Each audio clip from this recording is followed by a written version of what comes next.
Estimados colegas, es un gusto para mí saludarlos y poder conversar de nuevo con ustedes en los próximos minutos acerca de algunas nociones básicas sobre fundamentos para la investigación en cuidados críticos respiratorios.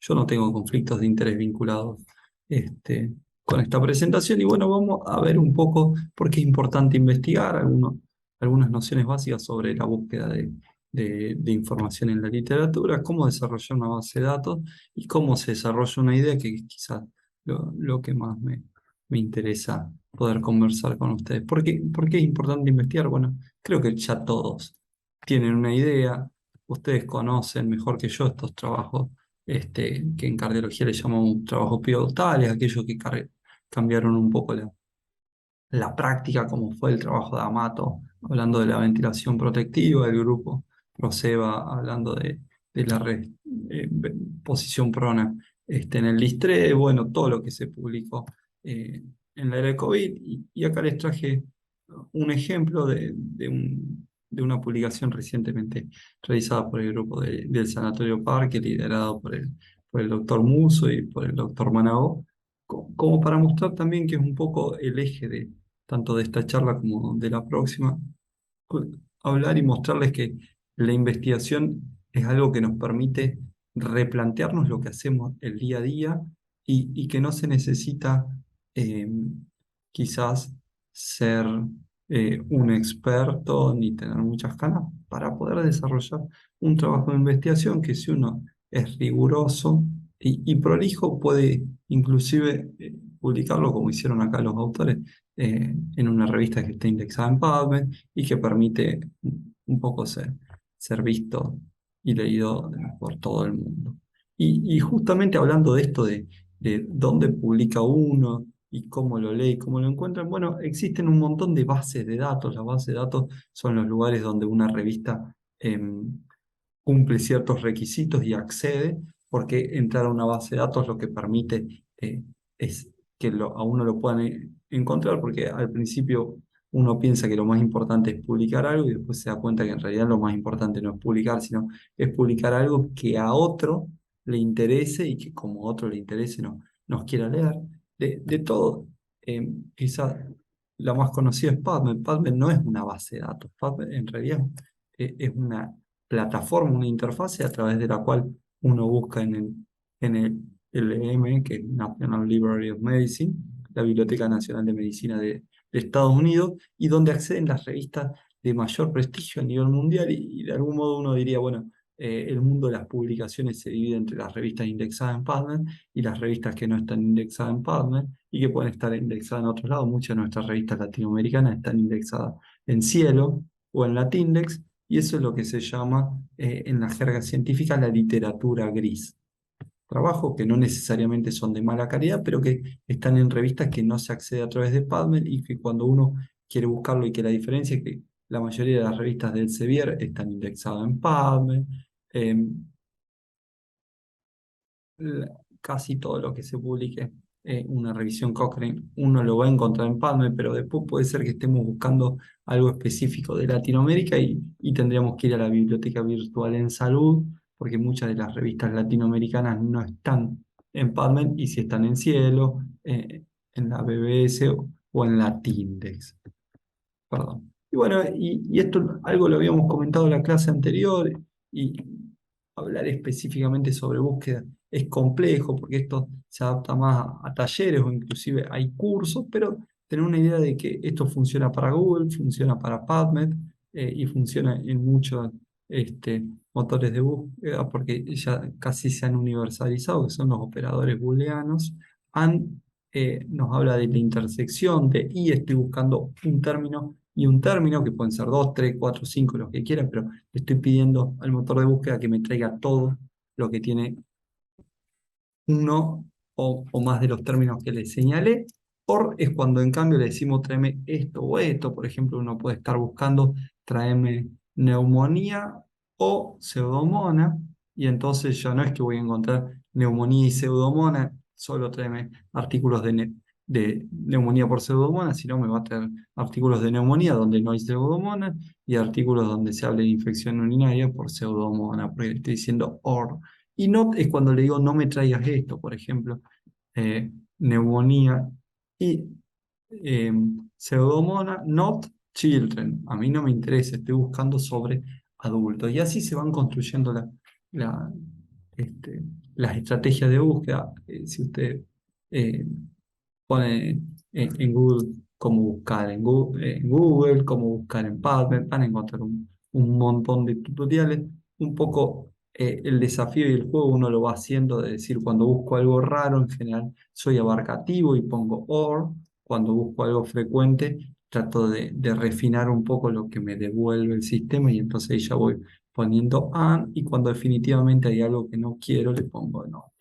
Ahora vamos a hablar de un tema que quizás me interesa un poco más porque es menos clásico y tampoco es que está tan escrito de cómo desarrollamos una base de datos. Y bueno, cuando estaba preparando la clase dije, voy a tratar de darle algunos consejos, pero sepan que no hay una receta, no hay un libro que ustedes van a abrir y van a decir, bueno, la base de datos tiene que tener esto y no tiene que tener esto otro. Entonces yo les voy a transmitir un poco algunas experiencias, algunos errores de los cuales aprendí mucho. Y el primero es que uno tiene que recabar todos los datos importantes. Eh, algunos, en alguna charla presencial les he contado, brevemente cuando era residente de cardiología hicimos un trabajo muy interesante sobre síndromes coronarios en personas de más de 80 años. Era un trabajo muy bueno, lo mandamos al Congreso, gustó y demás, pero cuando estábamos terminando de pulir la idea para pensar en escribirlo, surge la discusión de qué tipo de tratamiento antiagregante. Los antiagregantes son la aspirina y su familia, como otras drogas que disminuyen la agregación plaquetaria. ¿Qué antiagregantes le habíamos dado a cada paciente y por qué? Y ahí nos dimos cuenta que no teníamos el dato de si estaban fibrilados o no, fibrilación auricular. Y bueno, y básicamente el tratamiento antiagregante depende de si los pacientes están fibrilados o no.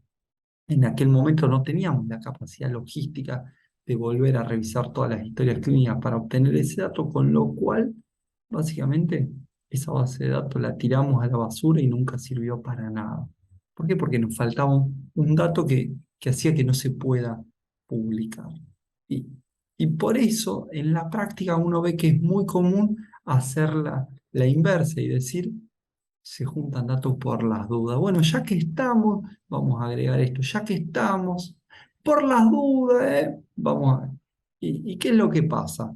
No está mal que por las dudas uno ponga algún dato, pero cuando uno aumenta el número de variables, aumenta el tiempo de carga, aumenta el cansancio del operador que la carga y disminuye en general la, la factibilidad de que te carguen esos datos. Por variables entendemos em, cada, podríamos llamarlo, grupo de datos que estamos buscando. Por ejemplo, una variable es el sexo, otra variable es la edad, otra variable es el peso, otra variable es la talla, otra variable puede ser la superficie corporal, otra variable puede ser eh, se intubó o no se intubó, se murió o no se murió. Bueno, imagínense que tenemos una base de datos con 35 variables y por las dudas, que son nuestras variables importantes, y por las dudas metemos 25, 30 más. Estamos prácticamente duplicando el tamaño de esa base de datos, con lo cual estamos duplicando el tiempo que nos lleva cargar eh, cada paciente y en otro sentido podríamos decir por cada paciente que incluyo en mi base de datos con 60 variables, incluyo dos en una base de datos con 30, 30 y pico de variables. Entonces, el por las dudas es un arma de doble filo que uno tiene que tratar de minimizar y que haya alguno, puede haber alguno, pero que no haya demasiado. Pero de nuevo, sin perder de vista que si nos falta un dato importante, eh, podemos estar complicados directamente que no se pueda publicar. Bueno, esto que quizás no se entiende así como está presentado, ¿qué sería un dato puro? Un dato puro es el dato lo más fidedigno y real posible, por ejemplo, edad. ¿Sí? Yo tengo 39 años y tengo 39. No soy, está bien, soy un menor de 40 o soy alguien que tiene entre 35 y 45. Pero si uno obtiene el dato categórico, después no lo puede pasar al dato real. Al revés, sí, o sea, si ustedes obtienen la edad de cada uno de los pacientes de su base de datos. Después uno puede decir, vamos a armar tres grupos, menores de 40, 40, 60 o más de 60. A propósito de esto, justamente ahora estamos trabajando con una base de datos de la cual me invitaron a participar y el que diseñó la base de datos, eh, particularmente, y por eso te traje este ejemplo, buscó la edad y la puso como categórica. ¿Cuál es el problema? Ahora queremos analizar cuántas personas habían recibido vacunación durante la primera ola de COVID para gripe y neumonía y tenían indicación o no. Pero el punto de corte de la edad en Argentina para que tengan indicación de vacunación independientemente de sus factores de riesgo es 65 años. Y en esta base de datos la edad era una categoría y había un grupo que eran los más de 60. Para el más de 60 con 61 no tendría formalmente una indicación de vacunación y con 65 sí. Bueno, es imposible que en esa base de datos de casi 3.700 participantes yo sepa cuántos tenían más de 65 porque ese dato no está. Tengo el más o el menos de 60. Y por eso recuerden siempre esto. No sé, ustedes están haciendo una base de paciente internado en UTI, no pongan se ventiló con ventilación protectiva o ventilación eh, habitual. Pongan cuánto medía y cuánto pesaba, y con eso después van a hacer el cálculo del BT teórico y escriban el BT con el cual se ventiló el paciente. Y después ustedes pueden transformarlo en categoría, ustedes o quien les analice los datos. Pero al revés no se puede. Si no tomaron el dato puro, después no van a poder obtenerlo. Y bueno, ya vamos a hablar un poquito de esto. Es ideal usar plataformas que minimicen los errores durante la carga porque los errores en el data entry son frecuentes. Este fue la primera publicación que hice yo eh, en una revista científica. Esta es la revista del Colegio Médico de Rosario, año 2013. Solo para que tengan una idea, este trabajo lo arrancamos en el 2009. Nos tomó casi 4 años pasar del proyecto a una publicación, como para que tengan cierta noción y no se desesperen. Bueno, ¿qué hacíamos? Le preguntamos a médicos de guardia de 5 ciudades si conocían la escala de Cincinnati, si conocían la escala de Los Ángeles, y después le relacionábamos qué tan seguro se sentía eh, a la hora de evaluar a un paciente con ACV, si conocían la escala y si creían que esto, cono- usar esta escala los ayudaría. Bueno, más importante que uno le publique en un artículo es que alguien lo cite, porque quiere decir nuestro trabajo no pasó intrascendente, alguien nos leyó. Bueno, nosotros tenemos la confirmación de que al menos 3 personas nos leyeron, o dos, porque el tercer autor es de Estados Unidos y no sé si sabe español o no, porque nos citaron, ¿sí?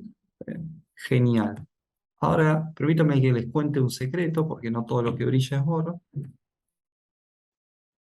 Yo les mostré que al final del trabajo, no les aclaré que al final, pero les mostré la encuesta con la cual habíamos hecho el trabajo. Sin embargo, esta es la encuesta original. Y si prestan atención, algunos ya se habrá dado cuenta que en esta encuesta había 10 preguntas y sin embargo en el anexo de la publicación era una encuesta con 5 preguntas. ¿Qué pasó con las 5 preguntas de diferencia? Bueno, nosotros le preguntábamos varias eh, cuestiones que admitían múltiples respuestas. Por ejemplo, cuando le preguntábamos si a un paciente con ACV le bajaría la presión, los participantes nos decían sí, le bajaría la presión, pero le bajaría la sistólica. Otros decían sí, le bajaría, pero le bajaría la diastólica. Otros nos decían sí, le bajaría la sistólica y la diastólica. Y otros decían sí, le bajaría, pero le bajaría la presión arterial media. Y otros nos decían sí, le bajaría, pero le bajaría un porcentaje, no un número absoluto, no 20, 30, 50 milímetros de mercurio de sistólica, de diastólica, de media. No, un porcentaje. ¿Y de qué? De sistólica, de diastólica y de media. ¿Y qué nos pasó? Bueno, encuestamos casi 600 colegas y obviamente después era imposible homogeneizar si, cómo comparábamos el que me dijo que bajaba solo la presión sistólica y la bajaba 30 milímetros de mercurio con el que me dijo le bajaría 20% de presión de PAM, ¿no? Entonces, básicamente hubo todo un grupo de preguntas en ese trabajo tuvo que desecharlas porque el dato estaba mal juntado, simplemente porque no habíamos anticipado que las respuestas habían este, podido diferir tanto. Y bueno, esta era mi cara cuando me di cuenta que habíamos hecho una encuesta de 10 preguntas para que solo 5 sirvan, así como hablábamos de la recolección de datos para el data entry. Acá es lo mismo. Si hubiésemos hecho una encuesta más corta, probablemente habríamos incluido más participantes. Entonces, tienen que saber que la estadística no arregla problemas de diseño ni de recolección de datos, y que eso deberíamos arreglarlo antes de empezar. Y por eso lo ideal, que la mayoría no hacemos, pero tienen que saber que lo ideal muchas veces antes de largarse un gran trabajo, es hacer una prueba piloto y ver cómo nos va en este caso con esa encuesta. Si hubiésemos hecho un piloto con un par de participantes, ya nos hubiésemos dado cuenta que había discrepancias en algunas preguntas y las hubiésemos reformulado o directamente las hubiésemos sacado. Ahora bien, ¿dónde van a cargar esos datos? Bueno, acá arriba y a la izquierda tienen Excel. Excel es lo más eh, frecuentemente utilizado para más base de datos. Sin embargo, tienen que saber que Excel no es una base de datos. Excel es una planilla de cálculo y por tal está diseñada para hacer cálculos, no para base de datos. ¿Y cuál es el problema? Bueno, que todos ustedes habrán usado Excel, tienen las filas, pero bueno, uno puede estar tipeando y sí, puede ser que baje a la fila de abajo o suba a la fila de arriba porque no tiene hecho, digamos, ningún tipo de mecanismo para evitar errores. A diferencia de lo que ocurre con Access, que Access sí es una plataforma diseñada más para recolección de datos. Y algo que les sugiero que exploren si no lo han hecho es el formulario de Google, porque esto es una encuesta que quizás muchos recibieron y los invitamos a participar, eh, donde preguntábamos o buscábamos violencia contra el personal de salud en el contexto de la pandemia por COVID. Y bueno, este es el formulario de Google con el cual la hicimos, que es muy parecido a lo que se hace con Access, porque Access genera plantillas donde uno la diseña, pero después a quien responde o a quien carga el dato le puede mostrar otro que es una interfaz más amigable. Fíjense que cuando nosotros poníamos el género, podría ser hombre, mujer, o podían no decirlo. Ahora, uno no podría poner J como sexo, que sí puede pasar en Excel, que uno esté tipeando F de femenino, M de masculino, y al lado de la M y un poquito arriba tengo la J. Y entonces, si yo me encuentro en mi Excel con una J, digo, ¿y qué? ¿Es femenino o masculino? Y no sé. Tengo que ir a buscar el original, la historia clínica, donde sea, porque no es algo que se admite. Acá no. Y por eso uno minimiza errores en la carga. Y bueno, acá es simplemente para que lo vean cómo nos salían nosotros donde trabajaban, si trabajaban regularmente con pacientes COVID o no, porque lo que tiene eh, esta, eh, esta plataforma de Google es que nos va generando cierta estadística muy básica, pero no nos va generando estadística. Y similar al Google Form, se han desarrollado algunas otras plataformas. Las más conocidas son el SurveyMonkey o Lime Survey, que son plataformas lo mismo, parecido para generar encuestas, para generar base de datos. El problema de esto es que son pagas, pero bueno, a veces pueden encontrar que su universidad o su institución tiene algún activo y lo pueden usar. Si no, yo la verdad les sugiero que exploren un poco los formularios de Google porque son muy amigables, son fáciles de pasar a los compañeros porque se comparten link y cualquiera desde el celular puede acceder y, y la verdad que a mí me ha dado muy buenos resultados. Y ahora, para ir cerrando esta primera charla, eh, hablemos un poco de cómo desarrollamos una idea. Y un poco cuando tenemos una idea, estamos así, haciendo equilibrio entre lo que se nos ocurrió y cómo concreto el proyecto. Y acá lo mismo que les hablaba para la base de datos, no hay fórmulas mágicas ni recetas infalibles. Sí les puedo decir que cualquiera puede aprender a hacer investigación y que en realidad lo que tenemos que hacer es entrenarnos. Así como nos entrenamos para muchas cosas, si uno quiere hacer investigación, bueno, se puede entrenar en distintos aspectos y lo va a ir consiguiendo. Y, y así como les decía hoy una mala, ahora les devuelvo una buena. Y la buena es que no necesitan saber estadística para hacer investigación, que esto es uno de los grandes mitos. Ah, no, yo no sé hacer estadística, entonces yo no puedo investigar. No, la verdad es que no necesitan saber nada de investigación, perdón, de estadística para hacer investigación. Lo que deberíamos hacer es tener algún tipo de asesoramiento por alguien que sí sepa y como les marqué ahí, idealmente es antes. Entonces, ¿cuáles serían algunos de mis consejos para pasar de una idea eh, a un proyecto? Bueno, lo primero es armar un grupo, porque en general ningún proyecto de investigación se puede hacer uno solo. Tienen que generar un grupo y en ese grupo tiene que haber alguien que sea un experto. ¿Por qué? Porque si yo quiero investigar sobre ventilación mecánica eh, en pacientes cardiópatas, yo sé mucho de cardiología, pero no sé nada de ventilación mecánica. Y entonces puede ser que me haga preguntas o que quiera recabar datos y me falten datos, o me sobren datos, o que inclusive esté investigando algo que venga un experto como el doctor Musso y me diga, no, mirá, esto no se estudia porque ya hace 20 años, 15 años que alguien publicó y se sabe que el BT para un distre es de 6 mililitros kilo, entonces no te pongas creativo en buscarme qué pasa con 9 mililitros kilo. Y por eso para investigar deberíamos tener en nuestro equipo mínimo un experto para que nos diga esto sí, esto no, esto tiene sentido. Después, esto generalmente no lo hacemos, pero es lo ideal.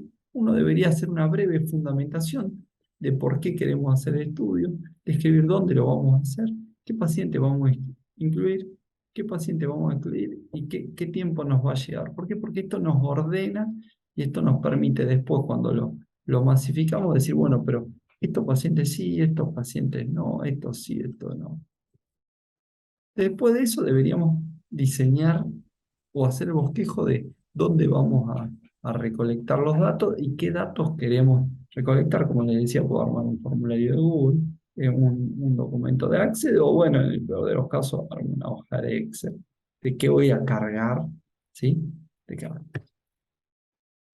Y algo muy útil también es después plantearnos qué vamos a aportar a lo que ya se sabe, porque si vamos a hacer un estudio y nos vamos a embarcar en un proyecto para después no decir nada nuevo, y bueno, quizás no nos convenga eh, ir hacia otro lado. ¿Por qué? Porque, bueno, digo el quizás porque cuando uno se pone muy purista, de golpe puede estar diciendo ya está todo estudiado, todo lo que yo puedo hacer ya está estudiado, y sin embargo, como les mostré el trabajo de, del licenciado Muso, Gabriel y su equipo del parque dijeron, bueno, estas son nuestras características, y si bien hay un montón publicado respecto a las características de la población en COVID, bueno, en Argentina no había tanto y ellos fueron de los pioneros en decir, estas fueron las diferencias entre la primera y segunda ola.